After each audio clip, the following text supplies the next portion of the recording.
CD Projekt Red's... Whoa, I punched the microphone. Gotta be careful. CD Projekt Red stays coy on whether The Witcher 4 can run on current-gen consoles, including Xbox Series S. Wasn't this a problem before with Cyberpunk? I think they're just repeating their previous issues that they had. Somebody says, hey yo, how you doing? I'm doing pretty good, going over some news. I wish I could show all the chats. Anyway, I gotta get to this news article. CD Projekt Red stays coy on whether The Witcher 4 can run on current-gen consoles, including Xbox Series S. And like I was saying before, they're just walking down the same path that they were walking before. Since The Witcher 4's impressive ultra-high-fidelity debut trailer at the Game Awards last week, there's been a fair bit of consternation. That's a big word that people don't actually use. You look like you do podcasts and stuff. Well, I mean, this is kind of a podcast by myself right here. There's been a fair bit of consternation from fans as to whether it'll actually be playable on current-gen hardware. That's something only compounded by the mention in the trailer's small print in a brief official blog that the trailer was pre-rendered on a mysterious, unannounced NVIDIA GeForce RTX graphics card, using assets and models from the game itself. So basically, it's going to be too powerful for you to run, and it's not going to be optimized correctly, and it's going to run like shit.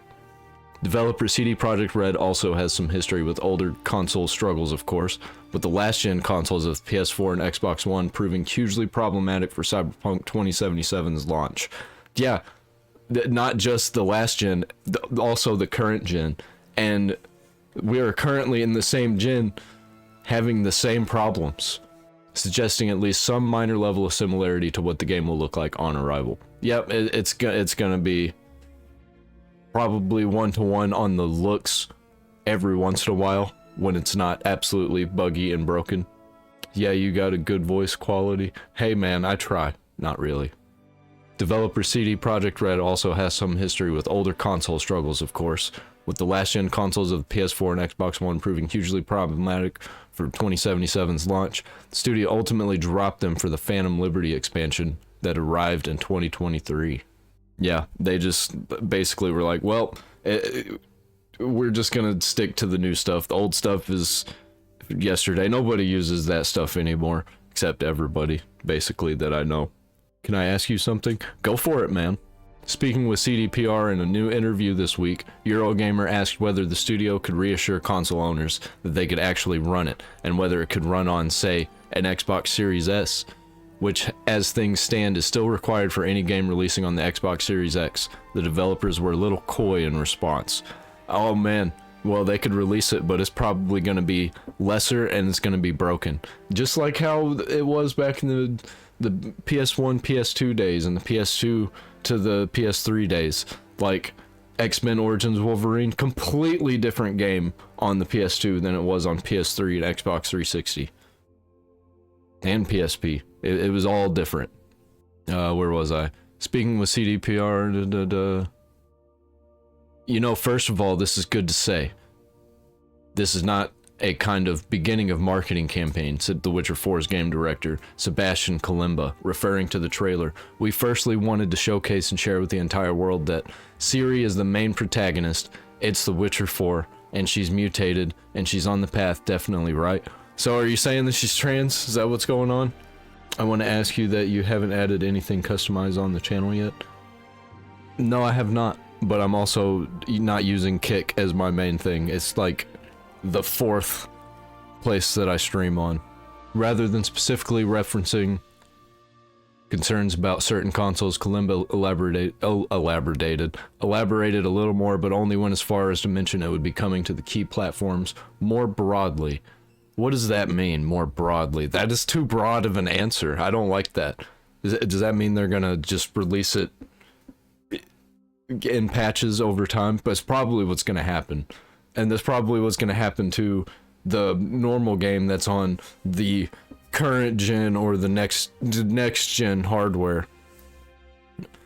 I will tell you, the PC mods are gonna go hard. They're gonna go real hard. The second thing is that, yes, we are working on a new engine right now together with Epic's engineers, and there is a great synergy and a great collaboration between us. And currently, We're working on Unreal Engine 5 in our custom build. Ew! I don't like Unreal Engine 5. Why can't you stick with, what is it called, the Red Engine? I like the Red Engine. It's different from Unreal Engine 5 because it doesn't look like Unreal Engine. And obviously we want to support all the platforms, meaning PC, Xbox, and Sony, right? But I cannot right now tell you more specifics regarding that. I think it'll just be a lesser version. Like, dumbed down graphics, less people. That, like, it's probably gonna look like Metro 2033 at the end of it. He also stressed for a second time this trailer was just a technical showpiece and good benchmark for now. For sure, it's definitely worth remembering that for this first time, we created the cinematic pre-rendered without post-production piece that we want to show that we're simply aspiring to achieve such quality in cinematics as much as possible. That's my opinion. It's a good benchmark. That's what this is basically for, is for benchmarking. Maybe we'll get like a benchmarking demo. That'd be cool. That'd be nice. I'd check it out.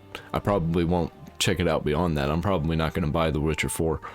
And what does that mean that she's mutated? Like, is she not a Witcher and people just think she's a Witcher? Because she's got a mutation that makes her similar to being a Witcher? I don't know. I will have to see. I'll probably watch Asmongold play it.